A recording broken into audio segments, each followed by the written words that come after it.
இரு படைகளும் எதிரே. ஒருநாள் இஸ்ரவேல் மக்கள் பெலிஸ்தியர்களுடன் போரில் இருந்தார்கள். இரு படைகளும் ஒன்றுக்கொன்று எதிரே நின்றன.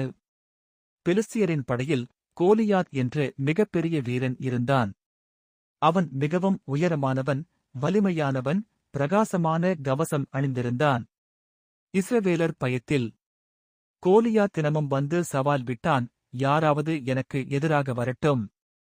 ஆனால் இஸ்ரவேல் மக்கள் அனைவரும் பயந்துவிட்டார்கள். அப்போது ஒரு சிறுவன் வந்தான். அவன் பெயர் தாவீது. அவன் ஒரு மேய்ப்பன், சின்னவனாக இருந்தாலும் தைரியமுள்ளவன். தாவீது தேவனை நம்பியதால் பயப்படவில்லை. அவன் சொன்னான், நான் கோலியாத்தை எதிர்த்துப் போராடுவேன். ராஜா சவுல் தாவீதுக்கு கவசம் போட்டான். ஆனால் அது அவனுக்கு மிக கனமாக இருந்தது. தாவீது அதை கழற்றிவிட்டான். அவன் ஓடிப்போய் ஒரு சிறிய ஆற்றங்கரையில் இருந்து 5 மிருதுவான கற்களை எடுத்துக்கொண்டான். அவன் சிலம்பு மட்டும் அவனுடைய ஆயுதம்.